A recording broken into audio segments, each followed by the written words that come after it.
Welcome to episode 3 of So You Want to Buy a Business. My name's Kira Hamilton, and I'm a business owner and SBA loan broker. This podcast is all about the entrepreneurship through acquisition journey. My goal is to bring on guests and cover topics that will provide you with insights and inspiration to help along the way of your own path to buying a business. My guest today is DiFrancesco. She's a corporate attorney specializing in mergers and acquisitions and a successful entrepreneur herself. Let's get into the conversation.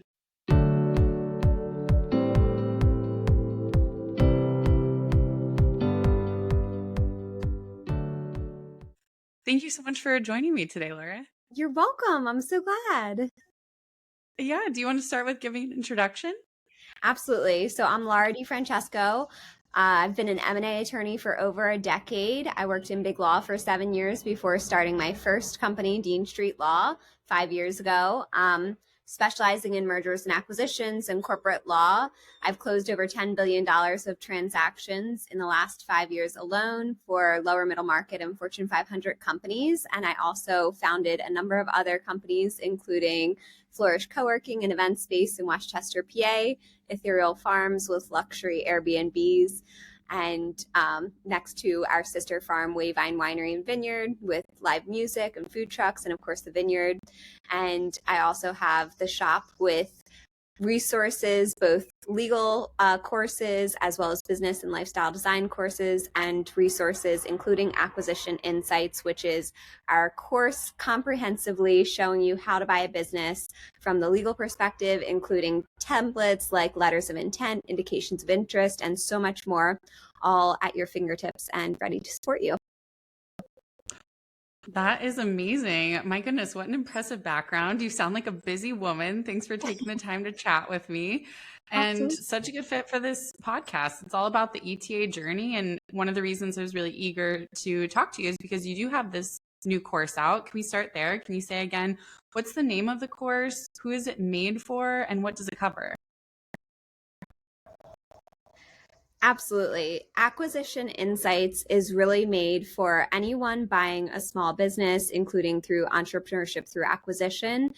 I really find that this is an underserved area, particularly with legal support. So I wanted to make sure that I could provide access to important legal information, because this is one of the biggest investments that most buyers have in their entire life, far eclipsing their real estate investments. So I wanted to make sure that they were equipped, that they had everything that they could think of from a legal perspective so that they could understand it and not only position themselves for success, but also save hundreds of thousands of dollars in broken deal costs or mistakes being made. So it comprehensively has over 80 lessons, video instructions, as well as written materials, checklists, guides, and then that's the course. There's also the templates, which include template NDAs, indications of interest, letters of intent, closing checklists and timelines, material deal terms list, pre-LOI due diligence list, due diligence request lists, and more. So it really prepares you and sets you up for success. And it's very different than any template you'll find online. I've seen all of the templates, and none of them are anything that I would recommend to my clients, because they are really missing key terms to protect the buyer and really make it clear what the obligations are between the parties. Not only that, in our LOI templates, it's easily customizable. Everything's bracketed, highlighted, what you customize. And I have a whole video for each, walking you through exactly how to customize each different provision so that you're doing it with confidence and feel like you are setting yourself up for success in the most cost-effective manner. And then, of course, we also have flat fees at Dean Street Law to draft and negotiate LOIs, and that flat fee is discounted for members of Acquisition Insights. That sounds incredibly valuable. You really pack a lot in there. Do you think that people who take the course, do they need to come with any sort of prerequisite knowledge? What skills do you think someone would need in order to pick up your course, run with it, and buy a business? I love this quote that I heard from Andrew Huberman. I'm a big fan of his podcast, and he says that the way that he creates content is that he assumes zero knowledge and infinite intelligence. So it's not going to be over or under what anyone can understand. If you're very experienced in the space, if you've done an acquisition, it's still going to be very supportive because it's packing in 10 plus years of knowledge of M&A on the legal side that most people just don't have access to. And then it really can take you from anywhere that you're starting. It explains the introduction to entrepreneurship through acquisition, what's a stock purchase, what's an asset purchase. So it has glossary of definitions of terms and everything. So it really meets you where you are and levels you up in terms of your deal making skills, no matter what your current status is. That sounds fantastic. I mean, because let's be honest, legal stuff can just be intimidating and stressful. I mean, that's what we need attorneys for, right? When I think of some of the most stressful moments in my life, it was when I was signing the paperwork to buy a house, signing the paperwork to sell a house and buy another house, going through my business acquisition. It's intimidating to be sitting in front of all of these documents. And even if you're, an intelligent, educated person, this is very specialized, and there are so many things that are important to understand so that things don't go wrong, because like you said, it's one of the biggest investments that someone is going to make is buying a business. And I'm sure there are a lot of things that can happen in the initial acquisition process that can either really set you up for success or really make things challenging down the road. And the next thing I want to ask you about is, in your experience, in a typical acquisition process, what are some of the areas that you see are the most challenging for buyers? I think there's a lot of information out there about what happens to search for a business, but then there's just not a lot of information out there of then what? Okay, I've found the business. Then what? Do I send an indication of interest? Do I send a letter of intent? Do I, what is the step after a letter of intent? When should I have legal counsel engaged on this transaction? So really covering all of that information is something that I'm very passionate about. I couldn't agree with you more with what you've said. I know I became a lawyer to become an entrepreneur. My whole family's entrepreneurs. I've been in the boardroom and negotiation rooms since I was a toddler. And I've found that law is the fabric of business. It's the rules of the road. It's the rules of monopoly that we're all playing.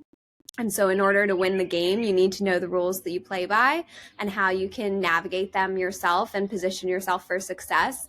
And so given that I became a lawyer to be an entrepreneur, worked in big law on everybody's hardest issues, represented, probably well over 1,000 clients in my career so far, it's been one of my biggest passions to take that knowledge and make it accessible, because you shouldn't have to be a lawyer. You shouldn't have to pay hundreds of thousands of dollars for access to this information. It's really important because I want to empower people to be able to represent themselves well, understand what they're engaging in, understand the terms of different agreements and different provisions, and really so that they can position themselves for success and have confidence in deal making.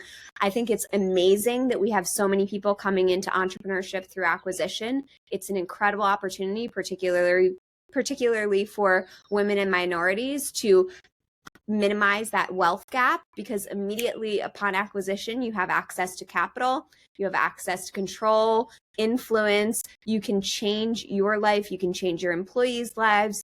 It puts everyone in such a different position of influence. And I think it's just a really incredible tool in our society that we'll see continue to grow. But in order to really utilize that tool effectively and to the best of our ability, you need a little bit of knowledge around this industry and what the rules of the road are. Absolutely. Yeah. And I'm sure, you've probably worked with people who have started going down an acquisition without any legal assistance and then have come to you when a challenge has come up. Have you been in that situation where you kind of had to come in and clean things up? I have, and it's the heartbreaking moments for me, because everyone's well-intentioned, and it's really more of a lack of knowledge and resources and access for the most part that I see causing issues and putting people in situations that they then have to get out of. And so much of it is so preventable with a small investment of time and energy and funds to be able to have access to information, because the mistakes that I'm seeing are so easily preventable. Whether it's an LOI, I see LOIs that are pulled off the internet all the time, governed by laws of England when they're in New York or Florida or something. And then you're trying to parse through language that's ambiguous and see who has the right to recover in different situations. So it's really, when you do it right and well the first time, you're saving yourself hundreds of hours, hundreds of thousands of dollars in mistakes. And it's a really important differentiation of just investing a little bit early on to make it easier for yourself in the future. And that's what I want for everybody, because it's heartbreaking to see the situations where you have to go in and clean the mess up. It costs more, it's more headache, more time, and it could have been so easily avoided to begin with. Is that where you see a lot of the challenges occurring when people kind of try to go about it their own way? Is it in the documentation itself, not having the right language, not having the right template? Most of the time it is. Now, of course, people make business decisions and perhaps invest in a deal that they shouldn't have, and that's financial due diligence and business due diligence. Aside from that, the next item I would say in the business biggest mistakes I see is in improper documentation, whether they didn't use a lawyer to begin with in the LOI stage or didn't use a good template. Our templates are battle tested, and I was very apprehensive of even putting a template out there because I know that it's just the beginning and it's so highly customized. But I was like, you know what? My templates are so far and away better than what's out there that let me at least provide this, and let me provide the tools and resources for someone to use it in a really beneficial manner. It was something that I struggled with for a long time because you want to arm people with information, but also let them know when's the appropriate time that they would need to engage an attorney so that no matter what, they're still protected. But yeah, documentation, if there's a disagreement, that's the first thing that everyone looks to. And if your documentation isn't solid and it doesn't protect you well, then it's kind of a significant hill that you have to climb, rolling that boulder up, and it probably is going to come back down a few times on you. So it can a lot of these things can be easily avoided with good documentation that represents you well. It has eventualities, what happens in the event that the seller's in breach of the LOI. Most LOIs don't talk about that. If the seller materially misrepresents the financial statements, if they go through the entire transaction up to the day before closing and then walk away with no notice or no reason, right? There should be recourse, and there should be opportunities to recover in those events. And that's just one example. The purchase agreement and ancillary documents, they're all another example as well. So I'm constantly thinking about not only how I can position my clients for success if something bad happens, but I'm weighing that with, I'm an entrepreneur myself. I understand that entrepreneurs take risks. And as long as it's not my job to tell someone what they should and shouldn't agree to. My job is to say, here's a bunch of options. If you go with this options, this is what the opportunities are, this is what the risks are, and here's how we can mitigate those risks, and go through all of their options and let them decide. I'm not going to say you can't do this. That's not my job. They're the one investing, they're the entrepreneur. And as an entrepreneur myself, I understand that. Let's talk a little bit more about LOIs and purchase agreements, since you brought those up. These are very common documents. They're some of the first, documents that someone buying a business needs to engage with. What is the difference in an LOI and a purchase agreement? So a letter of intent is the intention to move forward with a transaction. It's a proposal, a proposed terms of agreement. Typically, it's in part binding with respect to important terms such as exclusivity, confidentiality, termination, and more. So all of the bones and structure of the LOI should be binding. That's one of the most common things that I hear is that, oh, don't worry about an LOI, it's non-binding. It should be binding in a number of respects because that's really important to protect your personal assets, to protect your position in the deal. And then the non-binding aspects might be the business terms because they're subject to due diligence. So that could be your purchase price, the terms of your note. There may be lease or employment agreement provisions or whatnot that are in there as well. So all of those are generally negotiable, subject to due diligence. It is intended to be confirmatory due diligence. So people should be going into a letter of intent with the idea that if everything is what they think it is, that these are going to be the terms that you go to closing on, because it's hard to change those if there aren't reasons in due diligence that are showing material changes to the information that you knew about that would cause that change to be made in the transaction documents. The purchase agreement is the contract that governs the transfer of assets or transfer of stocks. So it's going to protect you from liability in the future. So if it's going to have indemnification provisions, so it'll protect you from issues in the future that come up that should be the responsibility of the seller if you're the buyer. It's also going to have representations and warranties where the seller is attesting to the condition and essentially saying that the business that you think you're buying is the business that you're buying. So that if the business is not what you think it is, and you find that out later, that again, you have recourse and you have a breach of contract to be able to recover against. So it has a lot of the mechanics of closing, deliverables, conditions to closing, what the purchase price is, how it's paid out, if that purchase price includes an earnout or includes a holdback escrow, and so many different things. But the purchase agreement, it's important to know, a common mistake I hear in communities is that you just need a purchase agreement to get to closing, and that's unfortunately just not true. In an asset purchase, you have to transfer all of the asset classes different ways legally. You transfer real estate through a deed, personal property through a bill of sale, contracts through an assignment and assumption agreement, and then you have to have all of those ancillary documents such as the seller note, the employment agreements, etc., because you don't want all of these various parties, or in the event that these things need to be shown to third parties, for them to see all of the details of your transaction. So the purchase agreement doesn't actually transfer all of the assets. It shows the mechanics of the transfer and the agreements of the parties around the transfer. And then a stock purchase likewise will set up all of that information as well, but you still need stock powers and stock certificates or the equivalents in an LLC or a partnership to actually transfer those. So in an LLC, it would be an assignment of membership interests.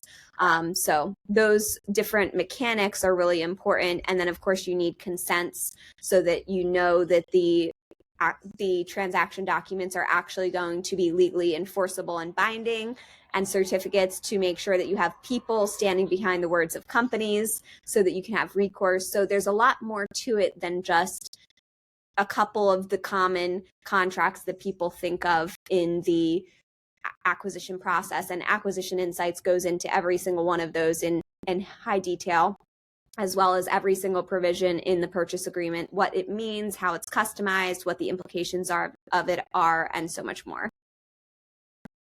Thanks for going into all that detail. These are clearly really in-depth documents, really in-depth processes. And, someone, especially acquiring their first business, may go into the process not understanding how much there really is from a legal perspective to get into. And you kind of mentioned this before, but I'm wondering, someone who has not sought out legal counsel initially, what advice do you have for how do you know when you're at the point when it is time to engage legal counsel? What are some of those signs? Great questions. And I think that really depends on the buyers or sellers' prior experience. If they've been in private equity and they have constantly sent out LOIs, they're familiar with the process, or if they have access to something like Acquisition Insights that prepares them for the LOI process, then if they feel comfortable in that process, then go for it, do it on your own, know the risks that you're taking, and be cognizant that you need to educate yourself and do it the right way from the beginning, because it is the foundation for your entire transaction. But if you feel comfortable in the LOI phase, then go for it, do that yourself. But I would recommend that if you get close to putting a deal under LOI, start to talk with an attorney, because you do want an attorney on board with you the moment that you sign an LOI. The reason being because your exclusivity period is going to be waning as soon as that LOI is signed. And so you don't want that time period elapsing without you being prepared. Now, that doesn't mean that you have to invest a lot. We set our clients up with a number of things.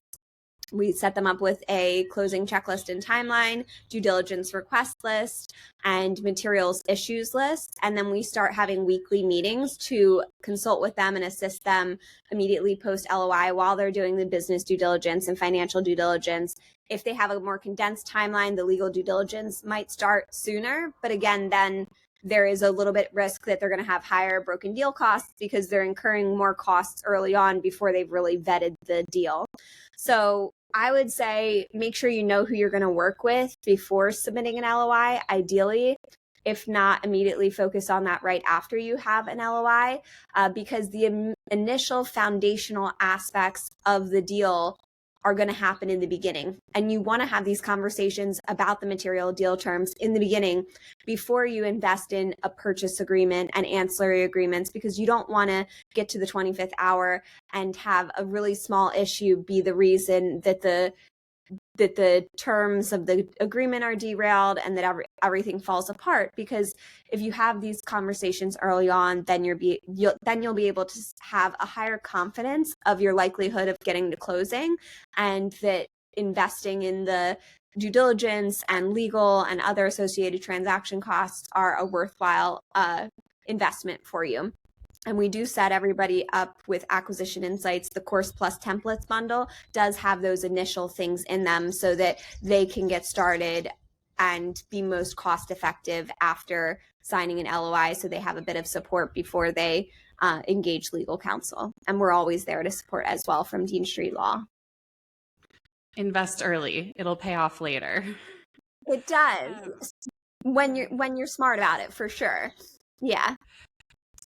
You know, one thing that I think is so challenging about this whole process, and one reason why it seems like it's so important to get the early documentation right, is that I think it can honestly be a really emotional process for buyers and sellers. It's a huge decision for the buyer to step into this new stage of life and what that means to own this business. And they're likely putting up a significant amount of their own capital. For the seller, it's a huge transition as well, right? They're maybe passing on their baby, this business that they created, and seeing it in the hands of someone else.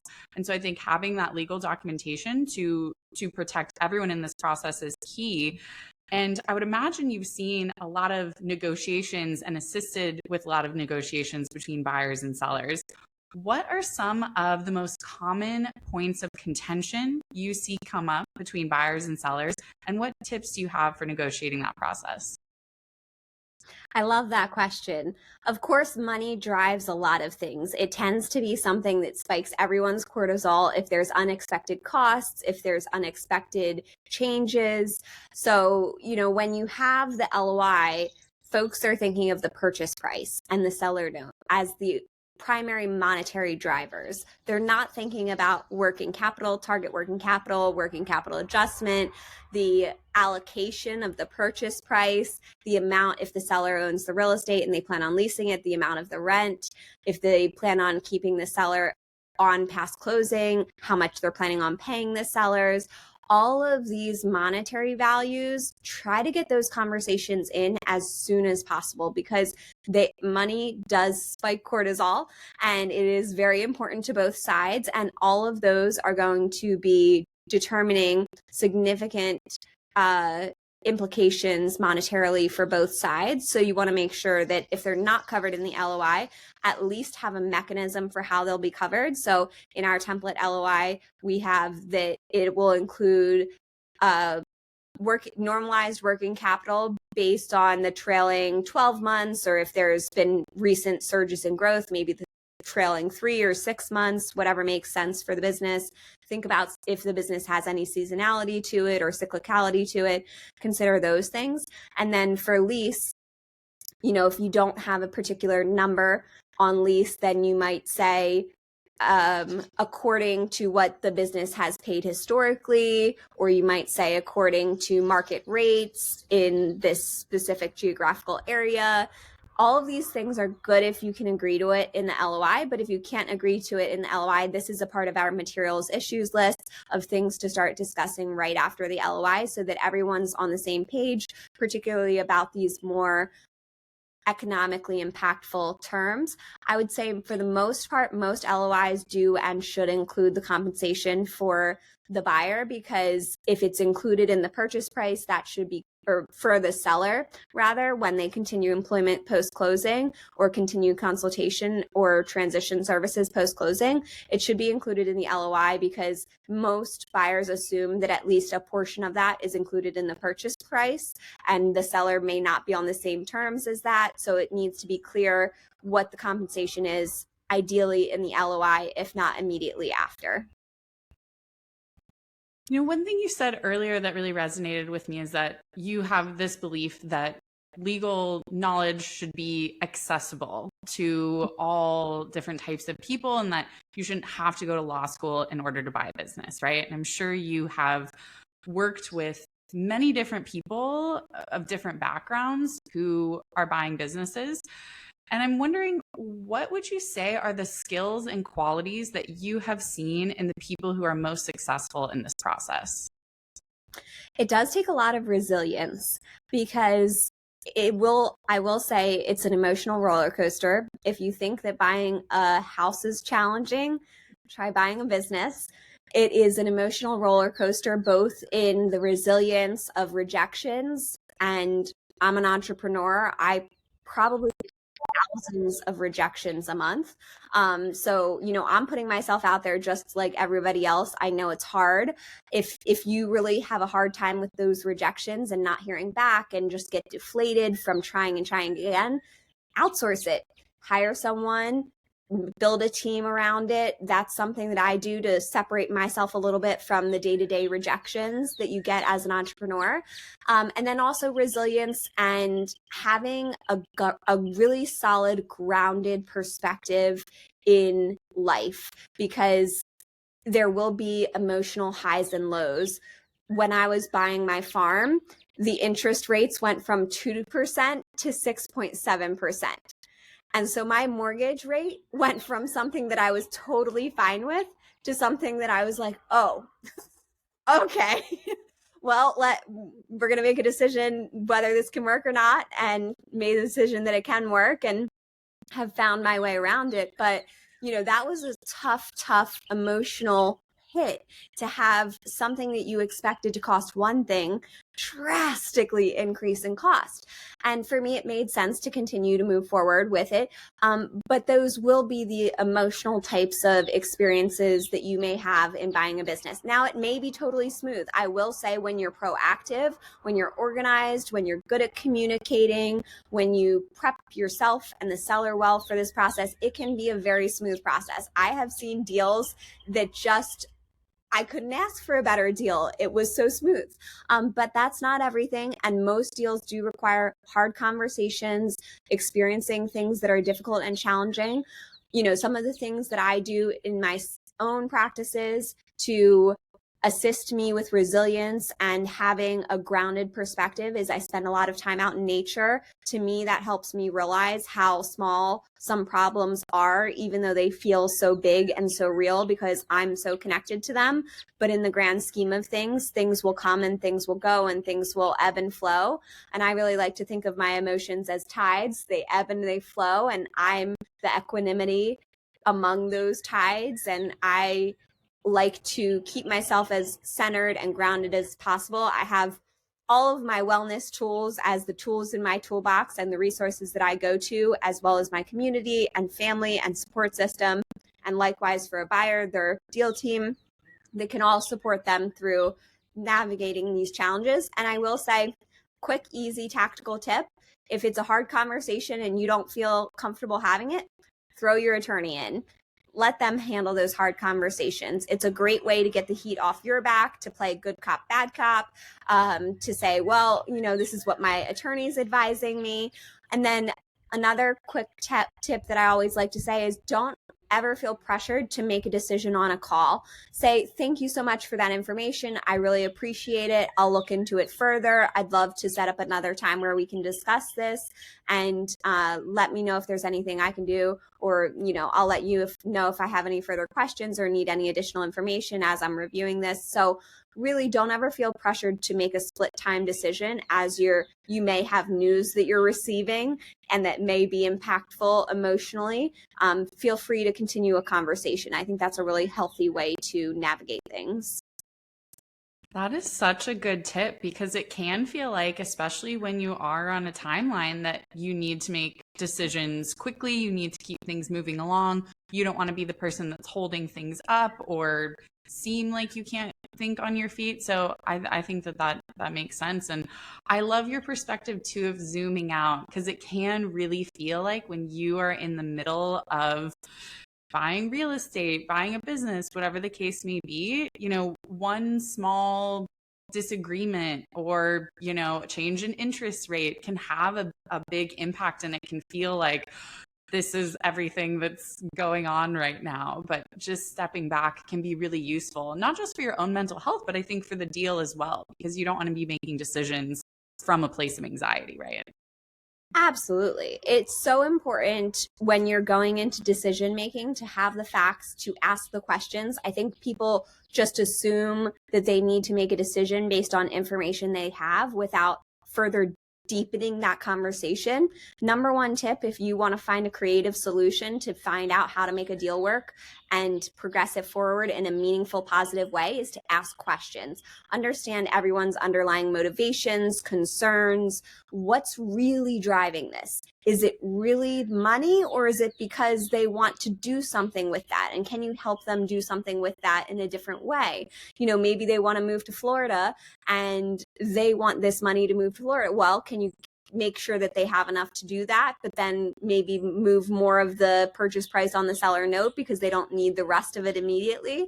So, really understanding motivation and drivers and concerns, and not just the surface ones. Don't just let the first couple questions be the questions that you ask. Continue to ask questions. Continue to understand the deeper levels of it, because creative deal making and solutions are the difference between saving hundreds of thousands of dollars in purchase price or deal value, or adding deal value to whether you have a deal or not. And there's a lot of creative solutions that can be had, particularly if you're not sure of what the options are. Speak to your lawyer. We've done hundreds and hundreds of deals and have that experience, and that's what we specialize in, is providing those creative solutions so that someone can take the resiliency that they're going through and the ups and downs of the deal, take a step back, ask those questions, get the underlying motivations and concerns, work with their legal counsel to find creative solutions to allow the deal to go forward, to add value to the deal, and position themselves for a successful acquisition, not just in the acquisition process, but also post-closing. That is amazing advice. I mean, I think really what you're speaking to is bringing a level of emotional intelligence to the transaction, yes, right? Because if you're just looking at the face value and you say this person wants $1 million for their company, whatever the case may be, if you're just looking at the numbers, you may be missing out on an opportunity for a better deal by not understanding what it is that they really want. Because I think people can often represent their wants and desires through money, but that doesn't mean that the money is necessarily the most important thing. That's just how they're representing something. Like your example about, they want to make a move. Well, how else can that be facilitated in a way where both parties can benefit? Because the original agreement that's on the piece of paper is a good starting point, but actually spending the time to understand where people are coming from and what they want can lead to a more beneficial situation for everyone. I couldn't agree more. Emotional intelligence is so important, whether it's from an acquisition standpoint or an operations, leadership, lifestyle standpoint. I actually am in the middle of reading Emotional Intelligence by, I think, Daniel Coleman. And if you haven't read it, highly recommend it. I love to read books. I'm just a sponge for all of that kind of information. And I think entrepreneurship is going to show you all the things that you need to work on in yourself. It's going to be the playground for self-development and professional development and building your emotional intelligence and leading your deal making and leadership with emotional intelligence will really help you to be the best version of yourself, to be the best entrepreneur that you can be, to be the best leader that you can be, and hopefully have the best outcome that you can after all this is said and done. We've talked a lot about the importance of having good legal counsel in your corner. And since you're an entrepreneur, in addition to being an attorney, I want to ask, how do you think about setting up your team of people? And for someone who's buying a business, how should they think about setting up their team? Who should be in that team? This is a fantastic question because I started envisioning my team before I even had a business. When I was in college dreaming of becoming an entrepreneur, I started thinking about all of the people that I wanted to have on the team. I wrote down employment descriptions and hiring descriptions for the different various people I want to have on my team. I think this really goes to understanding the underlying levers in your business and what your business needs to operate effectively and efficiently, what from a absolute need basis do you need? And usually this is going to be, if it's a service, what you need to provide that service to the quality that you would like, what you need to provide that product to the quality that you'd like. So that's your delivery. But then also, what are the other levers that you need in your business and what's going to add the most value and make your life the most easy? So I like to constantly weigh different opportunities to invest in my business. So I'm thinking about a new hire. One, I know that what I'm doing in my business has the most economic impact. So one, what can free up my time in the best effective manner? So not only freeing up my time, so that usually is going to be, and I think a lot of people think on hiring the best and brightest first and just letting them do their thing. I'm a balance of hiring the most economical people in my business to take off the busy work that I shouldn't be doing so that I can spend my time doing the highest and best value projects in my business. Balancing that with also making sure that those hires are directly going to impact the value of the business and drive value in your business. So are you just handing off things that are busy work that really no one should be doing? Or are you handing off things that should be done because they drive value in your business? Those are really important distinctions. And so there's almost a matrix that I like to think about in my business of hiring, of what is not being done that absolutely must be done, what needs to be done better, what gaps do we need to fill, who do we have existing on the team, and how can we leverage their experience. My common questions that I ask my employees are, what are you doing that you love the most, and what are you doing that you would like to do less of? I don't guarantee that they can do less of. There's a certain amount of business that just needs to be done, and someone in the business needs to do it. And I like to make sure that they're loving their job and they're spending so much time doing things that they love that they don't really mind that they're doing things that they don't love as much. But I do love to have that information so that I can continue to put them in their zone of excellence and zone of genius. I actually, if you haven't read Gay Hendricks' book, I absolutely recommend it. Genius Zone and Big Leap, they're fantastic. And they are great, great books about understanding someone's zone of genius, of their zone of genius, zone of excellence, zone of competence, and zone of incompetence. So I ask my employees what their zones are, what they think that they fit into different zones, and I'm constantly quarterly asking them, how do you feel that your skill level is on all the things I need to be having them do? And then I also include other things that just need to be done in the business and offer an opportunity where they can say that they would like to work on something. And having these conversations so that you're best utilizing your current team, making sure you have the right people in the right seats, and also when you're thinking of hiring, understanding what's going to add the most value to your business, open up your time as much as possible so you're doing the most valuable piece of your business, and so on. It's a really complex consideration, but I hope that helps in helping how someone can frame those The Entrepreneurial Operating System is also a good book if you haven't read that one. And I have tons of other books I could recommend on people and business as well. You can't get anywhere without having a good team. I have really learned that in running a business. And it's really interesting that that came to you before you even started a business. You were already thinking about the people you would need. And I think that speaks to a level of emotional intelligence. You can't do it on your own, right? And I think that's probably really important for people who are looking to buy a business to start doing that research into leadership, into teams, because after you make that LOI, you might be owning that business in a few months. And all of a sudden now you are an owner, an operator, and you've got to make sure that you have the right people in place in order to succeed. You mentioned Absolutely a little while ago, how much you can learn about yourself through being an entrepreneur. And I'm curious, what have you learned about yourself in the process of entrepreneurship? I've learned a lot. I'm a lot more resilient and level-headed than I ever thought I could be. I will say the first time that you get into certain hard situations, having to fire someone, having to have really hard employment conversations when someone's just not a good fit, for me, those are very hard conversations. It may not be the same for every single person, but for me, those are some of the hardest conversations I've had on managing employees. That's been my greatest challenge. But I will say, after doing it for a few years, you get so much better at it. And I wouldn't be dissuaded by how challenging things are the first few times that you do them. As an entrepreneur, you tend to be a jack of many trades.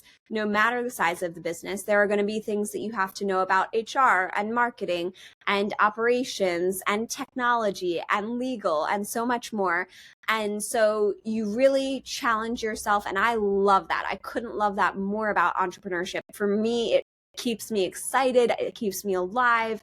I have so much energy for the creation processes, but I've also learned that I don't have the attention to continue to do the things that need to be done every day in my business for it to continue moving forward. And so I like to position myself as the strategic engineer of my business, the architect of my business. And I set the course, I inform everyone of the strategic plans, I get teams around me to support me on the day-to-day, and then I continue to focus on what I'm best at in the business, which for the legal side of things is delivering services and content creation and creating educational resources. And then I have my other team members really help out and leverage them on the day-to-day things that just need to be done and that are more monotonous in a way. They're just a little bit more repetitive. I don't have the energy to sustain those because my energy is driven more towards creative energy. So in order to have a sustainable business, I do have to have a team that also supports that. So it's really looking inwards and seeing what you're good at and what you need help with, and then also reflecting constantly on your growth, because I'm amazed how I'm able to handle a lot more difficult situations now than I was. And I felt like at times that, maybe I wouldn't say I ever thought maybe this isn't for me, but I thought maybe I shouldn't be doing this. Maybe I should just completely hire this out. Maybe I should hand it over to someone else. But really, after you do a few of the hard things, it feels so much easier. It's really just that initial inertia that you need to make significant progress in a different area of your evolution. I think there is so much opportunity for self-reflection, for growth, for fulfillment in entrepreneurship. That's something I've experienced myself, and I feel very privileged to be able to do that. I never imagined myself being a business owner. I just kind of imagined it was always important to me to make a positive impact in the world. And when I was younger, I didn't see business as a way to do that. And I've really changed my mind about that. And it reminds me of something you said earlier in the conversation, and which I think is a really meaningful thing to do, is you talked about wanting to create more accessibility to legal knowledge in order to create more equity in the business and entrepreneurial world, making it more accessible for women, for people of color, for other marginalized groups to get into entrepreneurship and to own businesses. Can you talk a little bit more about why that's something that's important to you? Like you said, it is such an opportunity for good. And I'm so glad that you've come to the realization, and I would love to hear your journey about it, because I couldn't agree more that owning a business is such an incredible opportunity to change the world. Businesses drive policy. They drive communities. When you are a business owner, you not only impact your customers' lives, your vendors' lives, your employees' lives, you create culture, but then every single person that you impact then impacts others. I just had one of my employees who's gone on to start her own business write me this 2-page letter that just was so heartfelt, thanking me for not only helping her grow in her career, but giving her the confidence and knowledge that she could be an entrepreneur as well.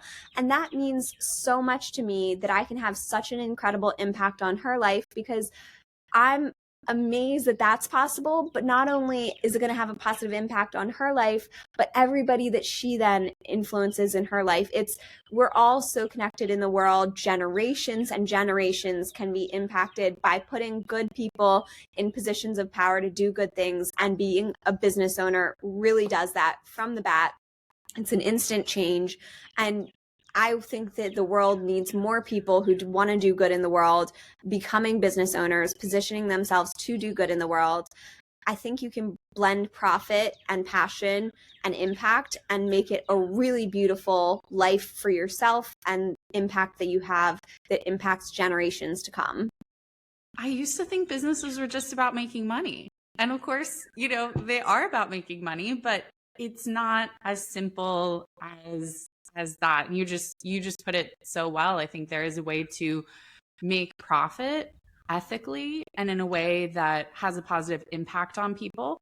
And when you are in a position of power, you have such a privileged opportunity to make an impact in people's lives, to inspire them, as you did with your employee, to go out and live their dreams. So I think that there's so much opportunity in business to explore both what's exciting to us, our interests, what's necessary to us financially, and then what we're really passionate about and motivated by. And I think you providing accessible legal content is such an important step in that. Thank you. I appreciate that. And I have to say too, I think it's really important to make money. I think it's really good to focus on making money, because you can do a lot more in life and have a lot more impact with money than you can without it. Because the most impactful people are highly well resourced. If you think of some of the most philanthropic people in the world, they usually have a huge, massive backing of funds behind them, whether they're their own or other people's. And I think it's really empowering to be able to feel comfortable making money and feel comfortable in the pursuit of making money, because you can do so much more good in the world with money than you can without it. I'm so glad you said that, Laura, because, also a transformation I've had when I was younger, I didn't view wanting to make a lot of money as a positive thing. And I've really come around on that for the reasons that you said. And I think women especially, I think we are socialized to not gravitate towards that as much, to not, to work on saving money more than making a lot of money. And there's so much power to be had when you have access to capital, are in charge of capital, in order to make the world a better place. And, since we're talking about women in business, I think it's no secret a lot of the people out there searching for businesses are men, at least, from what I see. Why do you think that is, that there aren't more women or an equal amount of women to men who are looking to buy businesses? And how do you think we can change that? I think that there are a lot of men absolutely looking for businesses. And this is really the idea, and to me, the spread of how an idea spreads.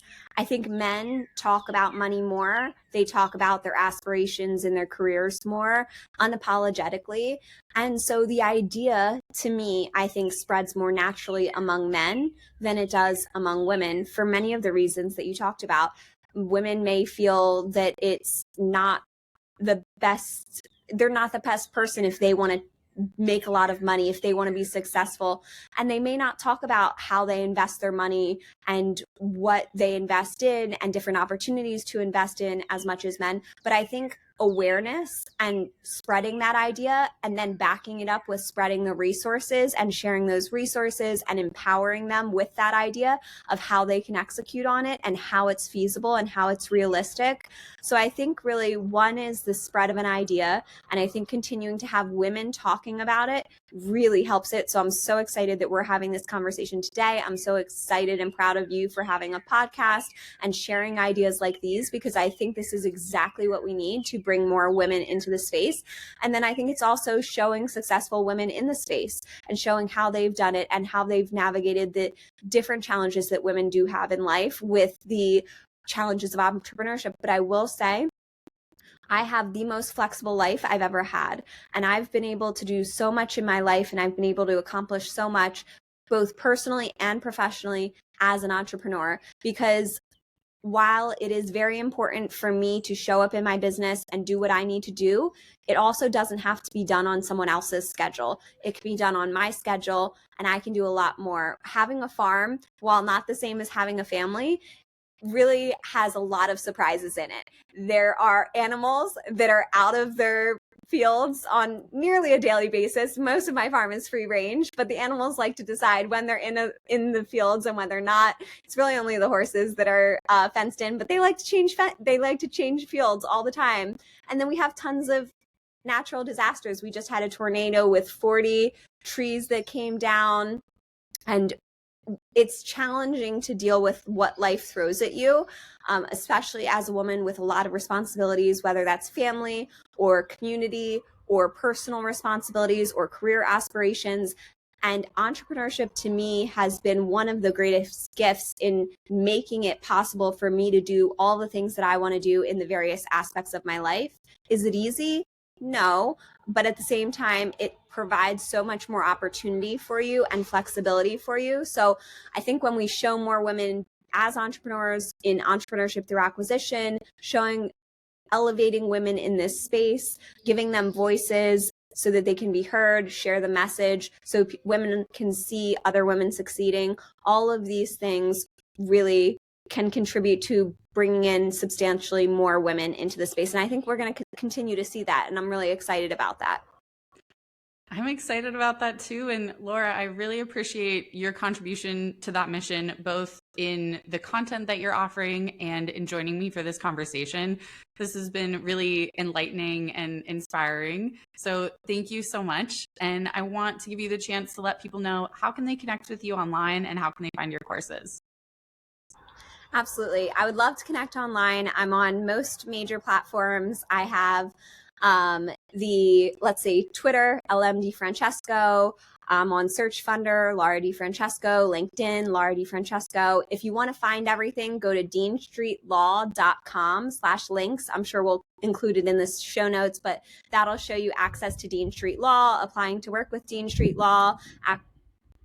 It'll give you access to acquisition insights and our LOI masterclass. We have a free LOI masterclass and checklist available to folks to really help them in the early stages of their acquisition, and would love to connect on all of the social media platforms. And then if you'd like to check out, I also have the podcast We Grow Together, and very shortly I'll be launching Deal Making with Laura DiFrancesco. So would love to connect further and support everyone in any way that I can. Fantastic. I know everyone's going to want to check all those resources out. I'll be sure to put them in the show notes. Thank you again, Laura, so much for your time and your insights. I really appreciate this conversation. Thank you. Bye. Have a great day.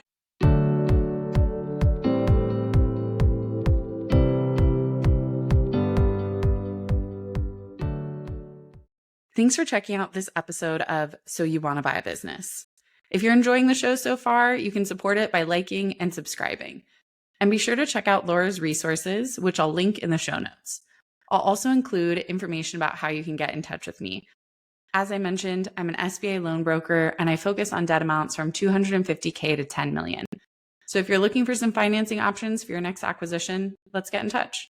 I'll see you in the next episode.